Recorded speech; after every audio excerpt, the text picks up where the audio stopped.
এক ভাই প্রশ্ন করেছেন, যে কোনোভাবে গোসল ফরজ হয়ে গেলে পারিবারিক কারণে বা লজ্জার কারণে সকালে গোসল করলে হবে কিনা। গোসল তো হয়ে যাবে, কিন্তু প্রশ্ন হলো এই ভাই ফজর নামাজের কি করবেন? তিনি কি ফজর নামাজ বাদ দিবেন? এটা তো তার আকবরুল কাবায়ের, সবচেয়ে বড় কবিরা গুনাহ হবে। অতএব তাকে গোসল করেই ফেলতে হবে, অন্তত ফজর পড়ার জন্য হলেও। আর তারপরও যদি কোনো কারণে সে গোসল করতে নাও পারে, নামাজ কাজাও করে, সকালে গোসল করলেও তার রোজা হয়ে যাবে, এতে রোজাতে কোনো বিঘ্নতা সৃষ্টি হবে না। মাহফুজুর রহমান মিলন শাইখের কাছে জানতে চাচ্ছি, নবীজি হযরত মুহাম্মদ সাল্লাল্লাহু আলাইহি ওয়াসাল্লামের জানাজা কে পড়িয়েছেন? মিলন সুন্দর প্রশ্ন করেছেন। আল্লাহর হাবিব মুহাম্মদ সাল্লাল্লাহু আলাইহি সাল্লামের জানাজার নামাজে স্বতন্ত্রভাবে কেউ ইমামতি করেন নাই, কারণ আল্লাহর হাবিব মুহাম্মদ সাল্লাল্লাহু আলাইহি সাল্লাম হায়াতুন নবী। আর আল্লাহ রসুলের সামনে ইমামতি করার মতো যোগ্যতা কারো ছিল না। সেজন্যে আল্লাহর হাবিব নবী মুহাম্মদ সাল্লাল্লাহু আলাইহি সাল্লামের কদমের সামনে দাঁড়িয়ে যুবক, বৃদ্ধ, শিশু, এইরকম 30,000 সাহাবী আলাদা আলাদা দোয়া পড়েছেন। সেটাই ছিল রাসূলুল্লাহর সালাতে জানাজা। হিন্দু ভাইরা যদি সালাম দেয় তাহলে উত্তরে কি বলবো? কোনো হিন্দু বা অমুসলিম যদি সালাম দেয়, প্রথম কথা হচ্ছে চেষ্টা করতে হবে কৌশলে জবাবটা এড়িয়ে যাওয়া। আর যদি দেখা যায় হিন্দু লোকটি চাকরির ক্ষেত্রে তার উপরস্থ ব্যক্তি কিংবা স্কুলের শিক্ষক, তখন যদি সালাম দেয় তার ডানে বামে সে বলবে ওয়ালাইকুম ওয়ালাইকুম।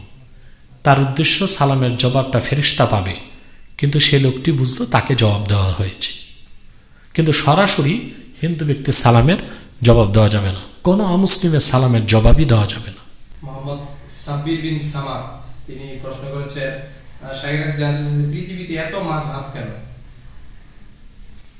পৃথিবীতে এত মাযহাব কোথায়? মাত্র 4টি মাযহাব, হানাফি, শাফি, মালিকি, হাম্বলি। সমস্যা কি? কোরআন কারীমের এক বুখারী শরীফের আরবি ব্যাখ্যা গ্রন্থ বের হয়েছে 87টা, বুখারী একটাই। কোরআন কারীমের নির্ভরযোগ্য তাফসীর এই পর্যন্ত লেখা হয়েছে কয়েকশো, কোরআন একটাই। ঠিক ইসলাম একটাই, 4 মাযহাবের লোক ব্যাখ্যা দিয়েছেন মাসলা মাসায়েলের। অতএব ব্যাখ্যা দিতে তো কোনো দোষ নাই। কোরআনের তাফসীর যদি অসংখ্য হতে পারে, হাদিসের ব্যাখ্যা গ্রন্থ অসংখ্য হতে পারে, এলমে ফিকহের ক্ষেত্রে ইমামগণের ব্যাখ্যাও আলাদা আলাদা হতে পারে, তবে একটি থেকে আরেকটি সুন্দর, একটি থেকে আরেকটি মাযহাব সহজ, তবে সবচেয়ে সুন্দর, সবচেয়ে শ্রেষ্ঠ হানাফি মাযহাব। পরবর্তী প্রশ্নটি করেছেন ভারত থেকে মোহাম্মদ আহমদ আলী। শাইখের কাছে জানতে চাচ্ছি, কেউ যদি নাপাক অবস্থায় সেহরি করে এবং পরবর্তী সকালবেলা গোসল করে নেয়, তাতে কি রোজার কোনো সমস্যা হবে? না, রোজার কোনো সমস্যা হবে না, বরং গোসল করার সময় সে কুলি করবে, নাকে পানি আস্তে টানবে যেন মাথায় না যায়, আর কুলি এইভাবে করবে যেন পেটে পানি না যায়, আর বাকি শরীর ধুয়ে ফেলবে। মোহাম্মদ মহিউদ্দিন চৌধুরী চট্টগ্রাম থেকে। শাইখের কাছে জানতে চাচ্ছি, মহিলারা কি মসজিদে গিয়ে তারাবির নামাজ আদায় করতে পারবে? না, রাসূল কারীম সাল্লাল্লাহু আলাইহি ওয়াসাল্লামের সহিহ হাদিস থেকে সাব্যস্ত, আম্মা জান আয়েশা রাদিয়াল্লাহু তাআলা আনহা থেকে বর্ণিত হাদিস, যা আবু দাউদে এসছে, তিরমিজিতে আসছে, আর অসংখ্য হাদিসের কিতাবে এসছে, আল্লাহ রাসূল সাল্লাল্লাহু আলাইহি ওয়াসাল্লাম মহিলাদের মসজিদে যাওয়াকে অপছন্দ করতেন, কিন্তু সরাসরি নিষেধ করতেন না, এই জন্যে যেন আল্লাহ রাসূল সাল্লাল্লাহু আলাইহি ওয়াসাল্লামের কাছ থেকে সরাসরি এলেম শিক্ষার সৌভাগ্য থেকে তারা বঞ্চিত না হয়। কিন্তু আল্লাহ রাসূল সাল্লাল্লাহু আলাইহি ওয়াসাল্লাম এটাই চাইতেন মহিলারা ঘরে নামাজ পড়ুক। পরবর্তীতে হযরত ওমর রাদিয়াল্লাহু তাআলা আনহুর জমানায় তিনি মহিলাদের মসজিদে নববীতে আসাকে প্রথমে নিরুৎসাহিত করেছেন, পরে সরাসরি নিষেধ করে দিয়েছেন। মহিলারা কোনো জামাতে মসজিদে যেতে পারবে না, বরং এই ক্ষেত্রে হানাফিদের ফাতাওয়া, যা জাওহারাতুন নাইয়ারাতে এসছে, খুরুজুল মারআ লিহুদুরিল জামাআতি মাকরুহ, মহিলাদের জামাতে অংশগ্রহণ করার জন্য মসজিদের উদ্দেশ্যে বের হওয়াটাই মাকরুহ, আর এখানে মাকরুহ মানে মাকরুহ তাহরিমি। পরবর্তী প্রশ্নটি করেছেন মোহাম্মদ আব্দুল মালিক। শাইখের কাছে জানতে চাচ্ছি, মোবাইলে কোরআন পড়ে খতম করা যাবে কি? হ্যাঁ, মোবাইলে যেটা কোরআন কারীম আমরা দেখি, অ্যাপস যদি থাকে, সেটা তো কোরআন কারীমই। পার্থক্য একটা ডিভাইস আর একটা হচ্ছে কিতাব, কিন্তু সেটা কোরআন। কেউ দেখে দেখে যদি পড়ে তো অবশ্যই কোরআন খতমের সওয়াব পাবে, তবে উত্তম হচ্ছে আল্লাহর কোরআন হাতে নিয়ে ওযুর সাথে আদবের সাথে পড়া। মোহাম্মদ আজওয়াদ বিন আব্দুস সামাদ। শাইখের কাছে জানতে চাচ্ছি, কেউ যদি বর্তমান সময়ে তাজিমি সেজদা দিয়ে থাকে তাহলে সেটা কি জায়েজ হবে?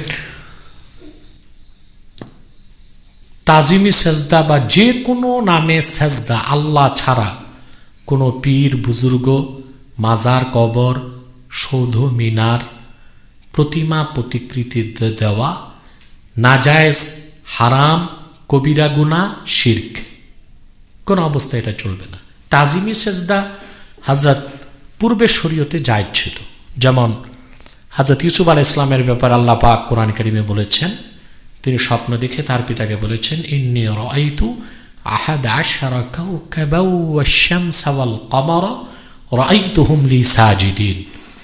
তিনি তার পিতা ইয়াকুবকে বলেছেন, আব্বা, আমি স্বপ্নে দেখেছি সূর্য, চন্দ্র এবং 11টি নক্ষত্র আমাকে সেজদা করছে। পরবর্তীতে হযরত ইউসুফ যখন মিশরের আজিজে মিসর অর্থমন্ত্রী হলেন, ওনার 11 ভাই এবং হযরত ইয়াকুব এবং তার স্ত্রী হযরত ইউসুফকে সেজদা করেছিল। তখন তাজিমি সেজদা জায়েজ ছিল। কিন্তু আল্লাহর হাবিব মুহাম্মদ সাল্লাল্লাহু আলাইহি ওয়াসাল্লামের শরীয়তে, পরিপূর্ণ দিন ইসলামে আল্লাহ পাক আল্লাহকে ছাড়া অন্য কারো জন্যে যে কোনো প্রকার সেজদাকে হারাম করে দিয়েছেন, নিষিদ্ধ করেছেন, এবং এটা সরাসরি শিরকে আকবার, বড় ধরনের শিরক বলে গণ্য হবে। সবচেয়ে বড় কথা, আল্লাহর হাবিব মুহাম্মদ সাল্লাল্লাহু আলাইহি ওয়াসাল্লাম ওনাকে সাহাবায়ে কেরাম সেজদা করতে চেয়েছিলেন। হাদিসে এসেছে, মদিনা মুনাওয়ারাতে রাসূল করিম সাল্লাল্লাহু আলাইহি ওয়াসাল্লাম সাহাবায়ে কেরামকে নিয়ে হেঁটে যাচ্ছিলেন। পাহাড়ের উপর থেকে এক উষ্ট্রী এসে আল্লাহ রাসূল সাল্লাল্লাহু আলাইহি ওয়াসাল্লামের নূরের কদমে সেজদা করল। সাহাবায়ে কেরাম বললেন, ইয়া রাসূলুল্লাহ সাল্লাল্লাহু আলাইহি ওয়াসাল্লাম, আমরা আপনাকে সেজদা করতে চাই।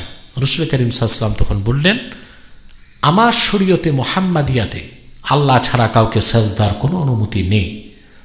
আল্লাহ রাসূল সাল্লাল্লাহু আলাইহি ওয়াসাল্লাম বলেছেন, হাদিসটি ইমাম আহমদ বিন হাম্বল মুসনাদে নকল করেছেন, যে আল্লাহ রাসূল সাল্লাল্লাহু আলাইহি ওয়াসাল্লাম বলেছেন, লাউ আমারতু আহাদান আইয়াসজুদা লি আহাদিন লা আমারতুল মারআতা আন তাসজুদা লি যাওজিহা। যদি আমি আমার শরীয়তে আল্লাহ ছাড়া অন্য কাউকে সেজদার বৈধতা দিতাম, তো মহিলাদের উপর ফরজ করতাম, হুকুম করতাম তার জন্য স্বামীর পায়ে সেজদা করে। অতএব সেজদা এখন একটাই, সেজদা তাআব্বুদি, ইবাদতের সেজদা, সেটা আল্লাহর জন্য খাস। সেজদায়ে তাজিমি বলতে কোনো সেজদা রাসূলুল্লাহর শরীয়তে নেই। এটা ভণ্ডপীরদের আবিষ্কার এবং নিঃসন্দেহে একটি বড় ধরনের শিরকি গুনাহ ছাড়া আর কিছু নয়। একটা প্রশ্নের দিকে ছিল মুহাম্মদ বিন দিন ইসলাম হুজুর, আমরা শুনে থাকি যে হযরত আদম আলাইহিস সালামকে হুজুর আকরাম সাল্লাল্লাহু আলাইহি ওয়াসাল্লামকে ওসিলা ধরে দোয়া করেছিলেন, এটা কতটুকু সঠিক? এর কোনো দলিল আছে কি? এই ব্যাপারে হযরত আদম আলাইহিস সালাম তওবা করবার সময় আল্লাহ রাসূল মুহাম্মদ সাল্লাল্লাহু আলাইহি ওয়াসাল্লামের ওসিলা ধরেছেন। এ ব্যাপারে সহিহ সনদে হাদিস মুজাম তাবারানীতে ইমাম তাবারানী উল্লেখ করেছেন। হাদিসটি খাসায়েস কুবরাতে ইমাম সৈয়দ উল্লেখ করেছেন। হাদিসটি হযরত শিহাবুদ্দিন আহমদ আল কাস্তালানি, যিনি ইরশাদুস সারি শরহ সহিহ বুখারীর ব্যাখ্যাকার, তিনি আল মাওয়াহিবুল লাদুনিয়াতে হাদিসটি উল্লেখ করেছেন। এবং বুখারীর ব্যাখ্যাকার আল্লামা বদরুদ্দিন আইনি উমদাতুল কারীতেও রাসূলুল্লাহর ওসিলার পক্ষে কথা বলেছেন। এ ব্যাপারে অসংখ্য সহিহ হাদিস আছে। এমডি উজ্জ্বল শাইখের কাছে জানতে চাচ্ছি, বাংলায় কোরআন শরীফ পড়া যাবে কি? না, উচ্চারণ বাংলায় দেখে দেখে, বাংলা অক্ষর দেখে দেখে উচ্চারণ করে কোরআন পড়লে জায়েজ হবে না। অবশ্যই আরবি শিখে আরবিতে কোরআন পড়তে হবে। বাংলায় অনুবাদ দেখা যাবে, কারণ কোরআন কারীমের উচ্চারণে সামান্যতম ভুলের কারণে অর্থের বিকৃতি ঘটবে, আর অর্থ বিকৃতি ঘটলে কখনো কখনো তা কুফরি হয়ে যাবে। সেজন্যে বাংলা উচ্চারণে কোরআন পড়া জায়েজ নাই, বরং এই ব্যক্তি কোরআন কারীম শুনবে, এতেই সে সওয়াব পাবে। আর অত্যন্ত দ্রুত সে কোরআন কারীম যেন আরবিতে পড়তে পারে, সে দীক্ষা গ্রহণ করবে। মোহাম্মদ ইব্রাহিম খান প্রথমে সালাম দিয়েছেন। ওয়ালাইকুম আসসালাম। প্রিয় মুহতারাম হযরত, আমার একটি প্রশ্ন উপকৃত হতাম। রোজা অবস্থায় চুল কাটা ও দাড়ি এক মুষ্টি হতে লম্বা অংশ ছিটে ফেলা, নখ কাটা, মিসওয়াক করা, আতর লাগানো, আমাদের মুরব্বিয়ান ইকরাম বলেছেন শরীরের সকল অংশে রোজা থাকে, অতএব ইফতারের পরে এগুলো করা দরকার। না, এই কথাটি ভুল। রোজাদার রোজা রাখা অবস্থায় চুল কাটতে পারবে, দাড়ি ঠিক করতে পারবে, আতরও ব্যবহার করতে পারবে। এগুলো নিষেধ মুহরিমের জন্য। হজ করতে গেলে এহরাম অবস্থায় নিষেধ। এমনকি হাদিসে এসছে হাজামতের কথা, এটাও কারো কারো মতে করা যাবে। এগুলোতে কোনো সমস্যা নেই, এগুলো রোজা ভঙ্গের কোনো কারণ নয়। সাইফুল ইসলাম সালাম দিয়েছেন, আমি সৌদি আরব থেকে বলছি হুজুর, তারাবি না পড়লে ওয়ালাইকুম আসসালাম। হ্যাঁ, তারাবি না পড়লেও রোজা হয়ে যাবে, কিন্তু রমজান মাসের পরিপূর্ণ ফজিলতের জন্য সিয়ামুন নাহারের সাথে কেয়ামুল লাইলও লাগবে। কারণ রাসূলুল্লাহ সাল্লাল্লাহু আলাইহি ওয়াসাল্লামের হাদিস থেকে দেখা যায় যে ব্যক্তি রমজানে দিনে রোজা রাখলো আর রাতে নামাজ পড়লো, আল্লাহ তার জীবনের সব গুনাহ মাফ করে দিবেন। রোজা তো হয়ে যাবে, কিন্তু পরিপূর্ণ রমজানুল মোবারকের ফায়দা বরকত হাসিলের জন্য অবশ্যই তারাবিও পড়তে হবে। আর যেহেতু তারাবি সুন্নতে মুআক্কাদা, প্রতিদিন তারাবির নামাজ ছেড়ে দিলেও গুনাহ হবে। কারণ ফতোয়া স্বামীতে এসেছে যে ইয়াসামু বিতারকি সুন্নাতিল মুআক্কাদাতি কাল ওয়াজিব, কোনো ব্যক্তি সুন্নত মুআক্কাদা তরক করলে গুনাহগার হবে সেই রকম ওয়াজিব তরক করলে যেই রকম গুনাহগার হবে। মুফতি আবুল হাসান গোহার, বিজয় টিভিতে দেখলাম খতম তারাবি হচ্ছে আর সেটা দেখে বাসায় নামাজ পড়তে বলছে, এই বিষয়ে একটু বলুন। বিজয় টিভি কোনো টিভি বা কি কোনো টিভি চ্যানেল সম্পর্কে আমার কোনো জ্ঞান নেই, কারণ আমার কোনো টিভি চ্যানেল নেই বা টিভিও নেই বাড়িতে। মূলত কোনো চ্যানেলে যদি স্টুডিওতে কেউ নামাজ পড়ান, তা দেখে বাড়িতে বসে কেউ নামাজ পড়বে, মোটেও নামাজ হবে না, জামাতও হবে না। কারণ ইমাম এক জায়গায়, মুসল্লি আরেক জায়গায়। জামাতের জন্য শর্ত হচ্ছে ইমাম সামনে থাকবে। তাহলে তো আমরা পারি বাংলাদেশের টিভি চ্যানেল বাদ দিয়ে আরবের টিভি চ্যানেল দেখে কাবার ইমামের সাথে নামাজ পড়তে পারি। আর যারা হজে যেতে পারবো না, হজ সম্প্রচারিত হয় হজের সময়, আমরাও হজ দেখে দেখে করে ফেলব। আসলে সব কাজ, দিনের কাজ, শরীয়তের সব কাজ মন গড়া কিছুই হয় না। বরং তারাবির নামাজে জামাতে যদি পড়ার সুযোগ না হয়, একাই কি পড়বে?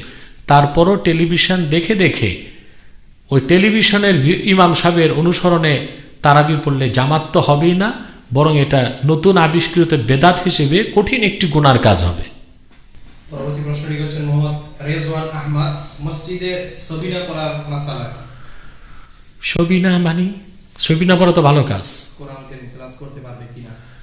সবিনা বলতে এটা হচ্ছে যে মসজিদে হোক, খানকায় হোক, বাড়িতে হোক, কোরআন কারীম খতম করা এটা খুব সওয়াবের কাজ, নেক কাজ। কিন্তু আমাদের দেশে দেখা যায় যে মাইক ব্যবহার করে কোরআন খতম করে, এটা জায়েজ হবে না, কারণ আল্লাহর একটা হুকুম এখানে লঙ্ঘন হয়। মাইকে যদি সরাসরি কোরআন তেলাওয়াত করে এবং লাইভ হয়, মুসাজ্জাল না, রেকর্ড না, লাইভ, তাহলে মাইকের আওয়াজ অন্তত 10-20 হাজার লোক শুনবে। অথচ আল্লাহ কোরআন কারীমে বলেছেন ওয়াইদা কুরিয়াল কুরআনু ফাসতামিউ লাহু ওয়া আনসিতু লাআল্লাকুম তুরহামুন, যখন কোরআন কারীম পঠিত হয় তখন তোমরা মনোযোগ দিয়ে শোনো এবং চুপ থাকো। তাহলে কোরআন শোনাটা ইবাদত, আর কোরআন কারীম তেলাওয়াতের সময় কাজ বন্ধ রাখা ওয়াজিব, শোনাও ওয়াজিব। আল্লাহ তাআলা এটা বলেন নাই ফাসমাউ লাহু, শোনো, এটা বলেন নাই ফাসতামিউ লাহু। সামা আর ইস্তেমা পার্থক্য আছে। সামা হলো শুধু সামাআত, শুধু শোনা, ভাত খাচ্ছি শুনতেছি, হাঁটতেছি শুনতেছি, এটা সামাআত। আর ইস্তেমা মনোযোগ দিয়ে শোনা, তার মানে সব কাজকর্ম বন্ধ রেখে কোরআন মনোযোগ দিয়ে শুনতে হবে, এটা 1 নম্বর ওয়াজিব। 2 ওয়াংসিত, এবং আল্লাহ বলেছেন চুপ থাকো, কথাও বলা যাবে না। এখন মসজিদের মাইকে যদি কোরআন খতম করা হয়, এই হাজার হাজার মানুষ কি আল্লাহর এই হুকুম মানতে পারবে? তার কি চুপ থাকবে? অবশ্যই চুপ থাকবে না, তারা তাদের কাজকর্ম করে যাবে। 2 নম্বর হচ্ছে কোরআনও শুনবে না। এই যে হাজার হাজার মানুষকে আল্লাহর হুকুম মানা থেকে আমি মানতে দিলাম না, মানার ক্ষেত্রে প্রতিবন্ধকতা সৃষ্টি করলাম, আমি জোরে তেলাওয়াত করলাম, এতগুলো মানুষ কোরআন শুনল না, অথচ মনোযোগ দিয়ে কোরআন শোনা ওয়াজিব, কাজকর্ম বন্ধ করলো না, কাজকর্ম করে গেল, এটা আরেকটা গুনার কাজ। এই গুনাহের দায়ভার তার ঘাড়ে বর্তাবে যে ব্যক্তি মাইকে কোরআন খতম করবে।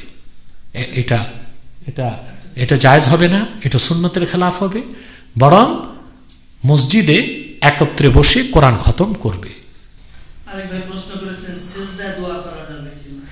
নফল নামাজ বা তাহাজ্জুদের সাজদায় যে দোয়া করা যাবে, ফতোয়া স্বামী ইবনে আবিদিন স্বামী এইরকমই লিখেছেন। মোহাম্মদ লিমন খান, আসরের পর নফল করা যাবে কি? আসরের পর মাগরিব পর্যন্ত কোনো নফল নামাজ পড়া যাবে না, মাকরু হবে। মোহাম্মদ শহীদুল ইসলাম, হিন্দু ধর্মের লোকদের সাথে কি ইফতার করা যাবে? হিন্দু লোকজনের সাথে বন্ধুত্বের কারণে যদি কেউ খাওয়া দাওয়া করে, এটা তাকওয়ার খেলাফ, তবে জায়েজ হবে। এটা স্বাভাবিক খাওয়া দাওয়া। কিন্তু ইফতার হলো একটি ইবাদত। এই ইবাদতের মতো মহান কাজে কোনো মুশরিক বা হিন্দুকে সাথে নেওয়া একটা গর্হিত অপরাধ হবে, উচিত হবে না। মোহাম্মদ শামসুল ইসলাম জিহাদি, অনেকে নির্বাচনী প্রচারণার ক্ষেত্রে পোস্টারের উপরে বিসমিল্লাহ, আল্লাহু আকবার ইত্যাদি শব্দ লিখে থাকেন, ইত্যাদি শব্দ কি লেখা উচিত হবে? যেহেতু আমাদের দেশের মানুষ এই ভালো নাম কোরআন হাদিসের কথাগুলোকে তাজিম করতে জানে না, উচিত তো না দেওয়া, উত্তম তো না দেওয়াই।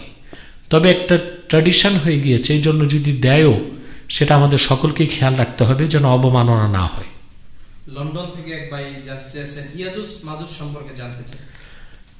ইয়াজুজ মাজুজ এই পৃথিবীতে আছে এবং আল্লাহর সৃষ্ট মাখলুকাতগুলোর একটি মাখলুক। তারা মানুষকে খুব উৎপাত করত। তখন বাদশাহ যুলকারনাইন, কোরআন কারীমে যার কথা আল্লাহ বলেছেন সূরা কাহাফে, উনি সারা পৃথিবীকে জয় করেছিলেন। তবে বাদশাহ যুলকারনাইনকে সেকান্দার বাদশাহ বলা হয়। তবে ঐতিহাসিকগণ কিছুটা বিকৃতি করেছে, আলেকজান্ডার দ্য গ্রেটকে ওরেকে সেকান্দার বাদশাহ বলে, এটা ভুল। আলেকজান্ডার দ্য গ্রেট ছিল অগ্নি পূজারী, তার বাড়ি ছিল অ্যাথেন্সে, আর তার শিক্ষক ছিল এবং প্রধান উপদেষ্টা ছিল অ্যারিস্টটল। অ্যারিস্টটলও ছিল অগ্নি পূজারী।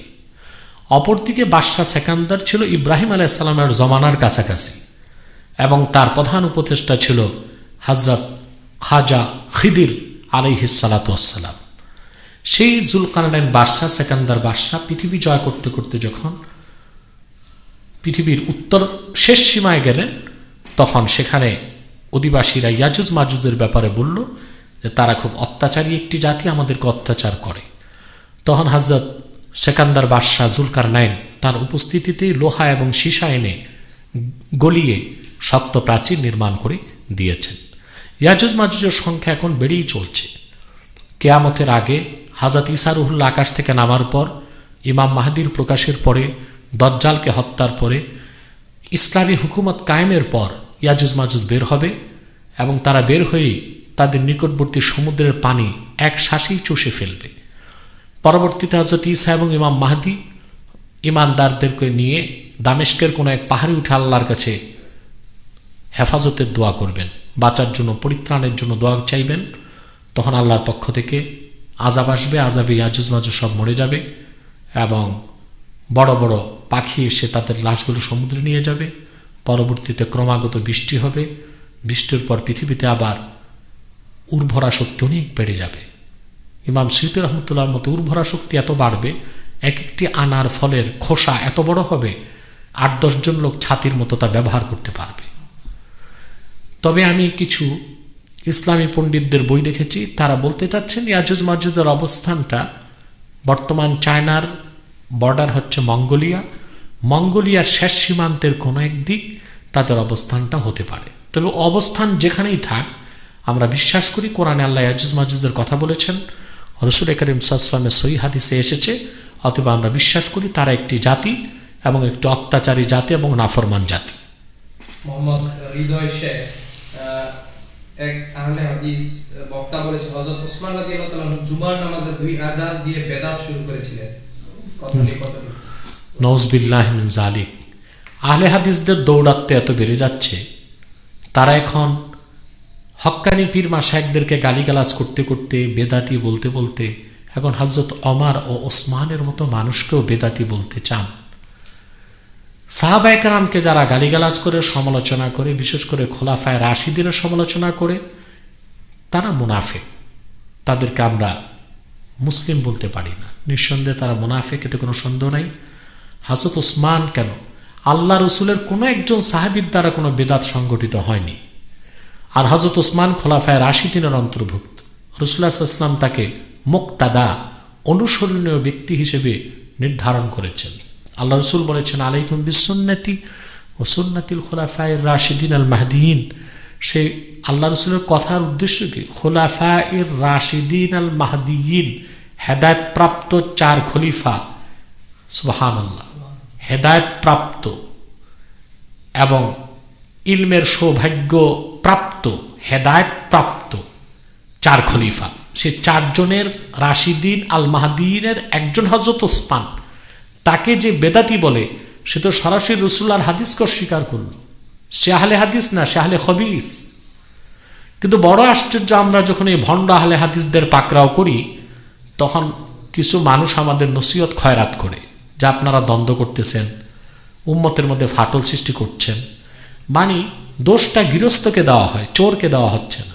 চোর চুরি করছে, তাকে চোর বলা যাবে না। ম্যাজিস্ট্রেট রায় দিছে চোরকে 2 বছর জেল দাও, দোষ ম্যাজিস্ট্রেটের। যারা উম্মতের মধ্যে বিভিন্ন বিভ্রান্তকর ফতোয়া সৃষ্টি করছে।